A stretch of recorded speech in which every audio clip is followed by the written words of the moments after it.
تو آج ہم ایک بک پاکستان اے ہارڈ کنٹری اس بک سے ہم یہ پتہ لگانے کی کوشش کریں گے کہ کیا دہشت گردی دوبارہ پاکستان کو جھکا سکتی ہے، کیا 1971 کی طرح پاکستان دوبارہ ٹوٹ سکتا ہے، کیا عالمی طاقتیں ایک سازش کے ذریعے پاکستان کو معاشی طور پر تباہ کر سکتی ہیں، اور کیا کرپشن پاکستان کو بالکل تباہ کر دے گی یا ابھی پاکستان سروائیو کر سکتا ہے۔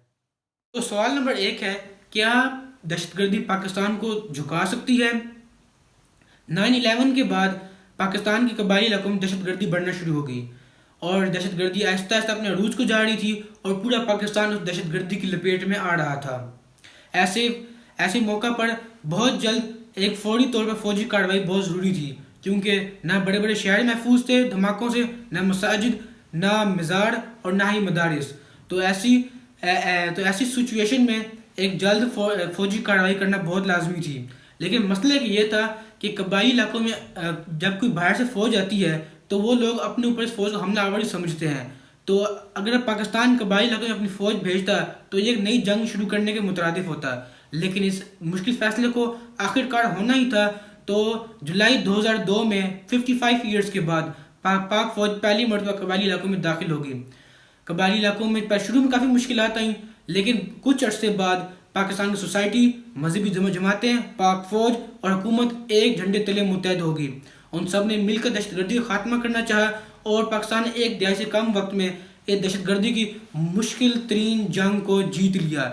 یہ جنگ اتنی مشکل تھی کہ یہی چیلنج افغانستان، شام اور لیبیا، عراق کو بھی پیش آئے، لیکن وہاں کی فوج بھی ان دہشت گردوں کو کنٹرول کرنے میں ناکام رہی، جبکہ جب اتحادی فوجیں آئیں تو وہ بالکل ناکام ہوگی، اور یہ ملک آج میدان جنگ بنے ہوئے ہیں۔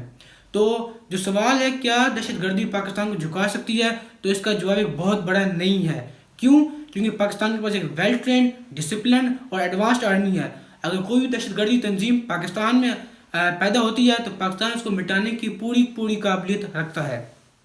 تو سوال نمبر 2 ہے، کیا 1971 کی طرح پاکستان دوبارہ ٹوٹ سکتا ہے؟ کیا سقوط ڈھاکہ جیسا ایک اور واقعہ ہو سکتا ہے؟ تو پاکستان ہارڈ کنٹری کے مصنفین نے اس بات کو واضح کر دیا ہے کہ مشرقی پاکستان اور مغربی پاکستان کے درمیان 1000 میل کا فاصلہ تھا، اور اس فاصلے کے درمیان پاکستان کا ایک بہت بڑا دشمن بھارت موجود تھا۔ تو جب فاصلے زیادہ ہوتے ہیں تب غلط فہمیاں پیدا ہو ہی جاتی ہیں، اور اگر ان غلط فہمیوں کو ہوا دینے والے موجود ہوں تو غلط فہمیاں دشمنی میں تبدیل ہو جاتی ہیں۔ وہ تو ایک نہ ایک دن ہونا ہی تھا، وہ سانحہ ایک نہ ایک دن ہونا ہی تھا، کیونکہ فاصلہ بہت زیادہ تھا مشرقی پاکستان اور مغربی پاکستان میں۔ تو سوال یہ پیدا ہوتا ہے کہ اس طرح کا سانحہ دوبارہ ہو سکتا ہے؟ تو اس کا جواب ہے بالکل نہیں۔ سیاچن کی گلیشیئر سے لے کر گوادر کے ساحل تک تمام پاکستانی ایک دوسرے کندھے سے کندھا ملا کر کھڑے ہیں، اور سب ایک ہی نعرے کے نیچے متحد ہیں، وہ ہے پاکستان زندہ باد۔ تو کیونکہ پورا پاکستان ایک آپس میں پوری طرح کنیکٹڈ ہے، تو یہ بالکل ممکن ہی نہیں ہے کہ اب کوئی دوبارہ پاکستان کو توڑنے کی کوشش کرے۔ اگر کوئی ایسی کوشش کرے گا تو پاکستان اس کا بھرپور جواب دینے کی صلاحیت رکھتا ہے۔ تو سوال نمبر 3 ہے کہ کیا عالمی طاقتیں مل کر پاکستان کو معاشی طور پر تباہ کر سکتی ہیں؟ تو اگر دیکھا جائے تو پاکستان نے اپنی تاریخ میں بہت مرتبہ ایشین ٹائیگر بننے کی کوشش کی ہے۔ پاکستان نے خواب دیکھا ہے کہ ایک دن ایشین ٹائیگر بنے گا، لیکن اب تک بن نہیں سکا، لیکن بہت جلد بن بھی جائے گا۔ تو اب کیونکہ پاکستان میں 24% لوگ غربت کی لکیر سے نیچے رہتے ہیں، لیکن پاکستان میں اتنی غربت نہیں ہے جس کو ہم ایکسٹریم پاورٹی کہتے ہیں۔ یہ ایکسٹریم پاورٹی پاکستان کے ہمسایہ ملک بھارت میں بخوبی دیکھی جا سکتی ہے۔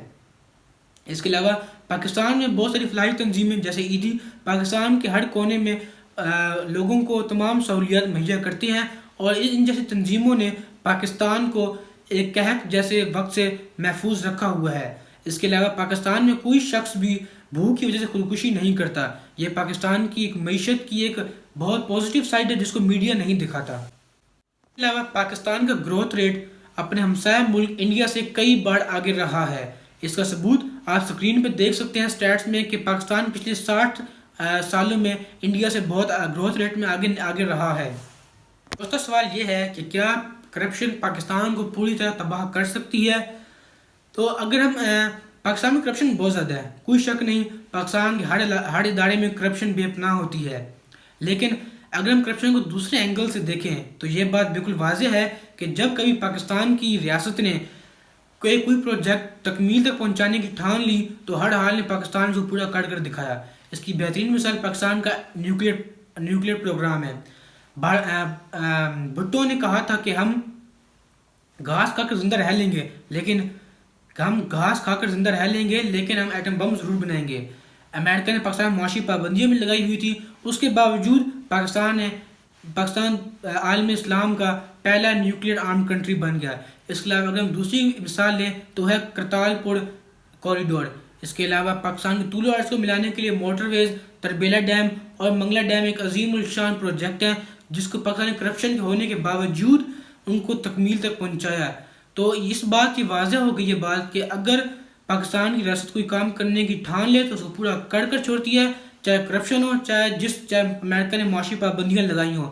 لیکن جو اصل کی چیز ضرورت ہے وہ ہے ہماری قوت ارادی کی، ہماری ول پاور کی. اگر ہم اپنی ول پاور اسٹرانگ کر لیں تو ہم پاکستان کو کوئی بھی اپنے گول اچیو کر سکتے ہیں.